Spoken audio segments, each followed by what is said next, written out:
Hello everybody, welcome to the 2024 pyramid for favorite albums of the year. Hi, welcome to my channel where I talk about music and music related things. I like to talk about albums, artists, and observations that I find happening in the music world. So if that's something that you guys seem to be into, you're welcome to like, subscribe, and stick around for a little while. Reminder that this is all just my opinion, it's not that serious, it's literally my channel, I can do what I want. If your favorite album is not on here, that doesn't mean it's not bad, that just means that I didn't like it or didn't listen to it.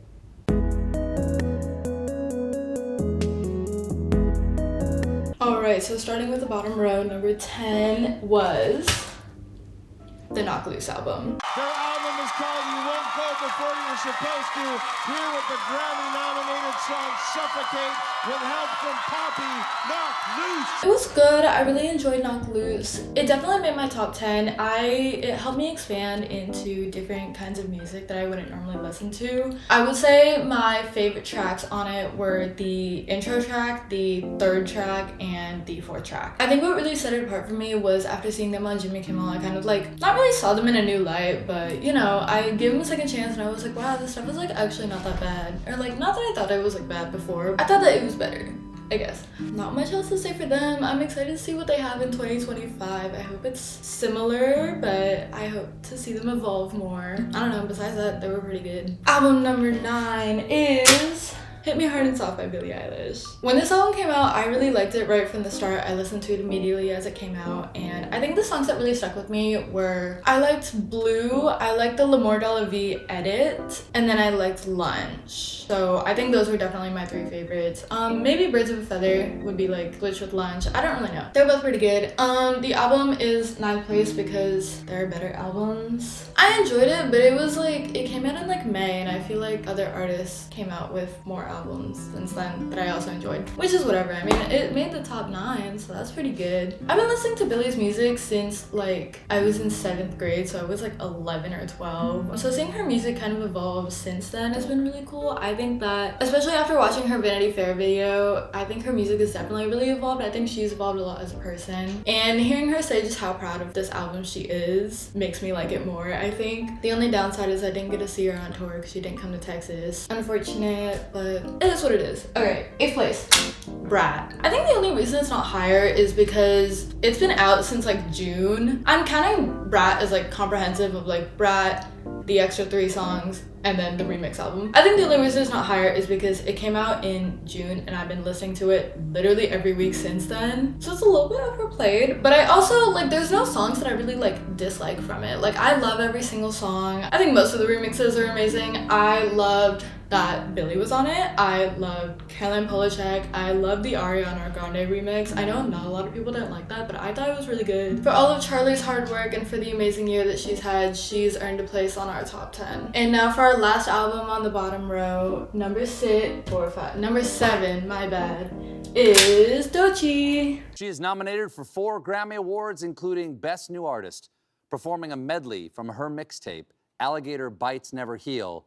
Ladies and gentlemen, Doechii. I've been listening to Doechii since 2021, not to sound pretentious or anything, but hearing people only talk about her now is kind of crazy. I mean, after like Kendrick said that she's like one of the greatest rappers ever, whatever he said, I got a lot of eyes on her. Good for her. I mean, her Tiny Desk performance was really good. I really like the song Denial. There aren't many other songs that really stuck out on the album, which is why she's kind of bottom row, but the album itself was really good and it stuck with me since it came out. So, I mean, there's not much else I really have to say about that. I've enjoyed all of the music that she's released since 2021. I listened to Yucky Blicky Fruitcake because it was trending on TikTok. I'll be the first to say it, I do enjoy quite a lot of songs from TikTok. Maybe I'll make a video about all the TikTok songs that I like because I feel like it is good for musicians and like the industry in general, in the fact that it helps a lot of newer people find their music. It helps a lot of smaller artists get views and streams and show their music to more people, which is why it's kind of sad that TikTok is, I guess it's like shutting down or whatever, which kind of sucks, but also I feel like TikTok has kind of ruined the music industry, which I kind of talked about in another video, in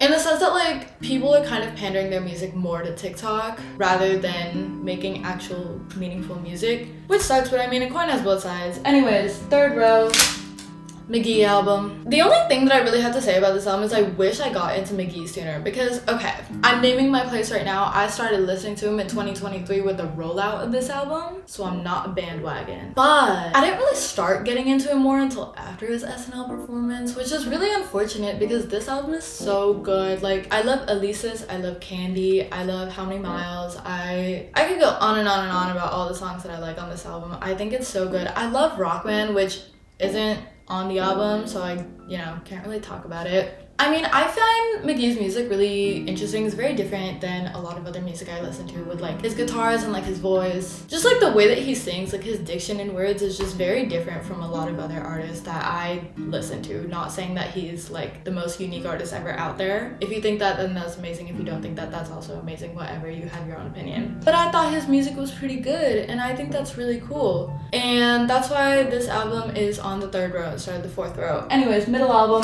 Porter Robinson. I love this album to pieces. Oh my gosh. That's why he made 5th place. This album, oh my god, starting from like the rollout, I never really listened to Porter before then, but starting with the release of like Cheerleader, like I listened to that and I was like, oh my god, this guy is so good. Okay, my top 3 songs on this, I haven't really been doing that for the other albums. Oops, my bad. My top 3 songs on this are Russian Roulette for sure, either Year of the Cup or Everything to Me. I want to say Cheerleader because I really like Cheerleader live, but I also like Perfect Pinterest Garden because I'm a perfect Pinterest Garden girl. Because I love Pinterest. But anyways, all that aside, I think that Porter Robinson himself is a very cool artist. I think it's very cool that he's doing like a world tour to like literally every single country possible. I think this album is really different than a lot of the other music that I listened to this year. I don't listen to a lot of like hyper pop, electric music, whatever genre you want to put it in. I think this album has definitely stuck with me like since it came out, since like the singles came out, I have been listening to them non-stop, and I know all my friends are so annoyed with it because every single, like for like 3 weeks straight in like September and October, like I only wanted to listen to Porter Robinson and it was annoying all of my friends, but I don't care, I do what I want, I'm punk rock. Anyways, last album is the Bring Me the Horizon album. Now I know that like Bring Me the Horizon's been in like a little bit of controversy, or like I don't know if it's like controversy. They use like AI kind of in their like tour visuals for this tour, but at the same time, like, is this album not literally all about AI? Like, I'm so confused why y'all are mad because this whole album is literally about like this little AI girl. Like, let's use her thinking skills for a minute. But talking about the album itself, I guess it's something of like a concept album, and I'm a sucker for concept albums. But like overall, when it came out, I don't know, this album is just so good. Like, I think the rollout of it has been going on forever, which is why it's like it's kind of been on my mind for a really long time, like the album itself. I'm already like a pretty big fan of Bring Me the Horizon, but I think this album especially is like really good. I really like the last song. I really like Kool-Aid, and I really like the song before the one with Uzi on it. I can't remember the names of these songs, I don't know why. But I think those are like my top 3. Any other notes for the album itself? I really like the aspect of having like a narrator kind of into it. Not a lot of concept albums can do it or do it well, I guess. They did it alright. I mean, it was still a pretty good album. It made top 5 for me. I think I just can't stop listening to it, and that's my problem. Anyways, top 3 now.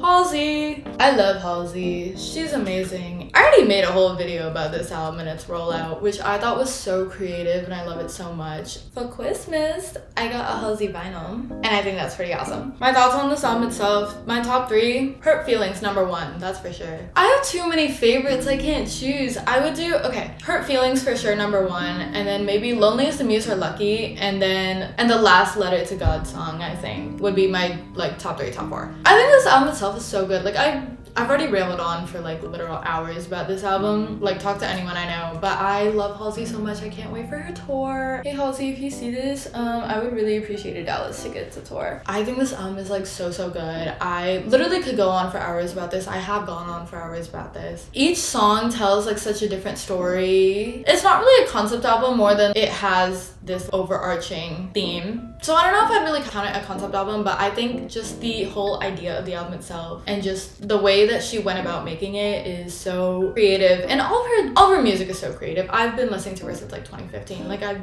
already said this 5 billion times, but I'll say it 5 billion more because I don't care. She's just so good, like, oh my god. Anyways, if you haven't listened to The Great Impersonator, I would suggest it. Second place, Clancy. Boy, do I love 21 Pilots. Since they started the rollout for Clancy in like February or whenever it was, I have not stopped listening to 21 Pilots. I haven't stopped talking about 21 Pilots. Literally ask all of my friends. Anytime I go like out or go to a party, especially in like spring semester of like last year, I would not stop talking about 21 Pilots. I asked the DJ to play 21 Pilots. He never did it, but I asked anyway. And like literally I begged all my friends to come with me to tour. We sat down and I was like, guys, please, please, please. They didn't go with me. Fake, whatever. This album itself, oh my god. Okay, top 3 songs, Routines in the Night, number 1 for sure. Oldie Station, number 2. Oldie Station or Snapback, I can't choose between those two. And then Overcompensate. I feel like every time I listen to Overcompensate, it feels like the first time I'm like ever listening to that song. Like I have that like rush in my veins. If you know, you know. It's just, it's so good. I can't explain how 21 Pilots makes me feel. Like I've been listening to their music since like Blurry Face, which like was in 2015, which doesn't seem like that long ago, but also I was like 9. So maybe it was long ago for me. This album is so good. Highly recommend. If you haven't listened to 21 Pilots since like 2015 or 2017, I would suggest listening to this album. They're so good. They've already gotten so much praise. They released a new song, The Line, which went kind of crazy at the Game Awards.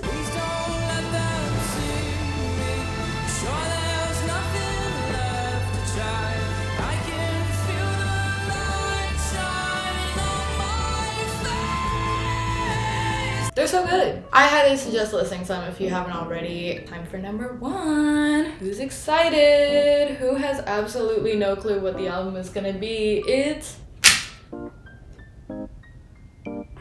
Quadeca. Wow, who could have seen this coming? Guys, look what I got for Christmas. Wow. None of you would have ever guessed that my top album of the year would have been the album by Quadeca. To keep it relatively brief, top 3 songs, Pretty Privilege, What's It to Him, and Guess Who, and Guide Dog. Pretty Privilege, Guide Dog, and Under My Skin. I can't pick a third song. Pretty Privilege, Guide Dog, and I think I would put Guide Dog as number 2. I don't know what my number 3 song would be. I mean, there's so many good songs. Like this, okay, they started like the rollout with this in like October of 2023, because this came out like early February or mid-February. So it came out early in 2024 standards. The first song that was released from this, the first unreleased song I heard live, it was Guess Who. The first like song from this was the song with break-ins on it, A La Carte. That song is so good. So maybe I would put that as number 3. I really can't choose for this album. Like it's just, there's so many good songs. Pretty Privilege for sure, and then Guide Dog, and then either A La Carte or Under My Skin. Final ranking. Not much else to say. I mean, if you haven't really listened to this album, it's definitely, I don't know what I would categorize it as. I would say it's experimental, maybe a little bit. The instrumentals are definitely something that I don't hear a lot of in music, or at least music that I normally listen to, but it's Quadeca, so it's definitely different from his other music. It's kind of different from I Didn't Mean to Haunt You. It's very different from like From Me to You. Well, not really.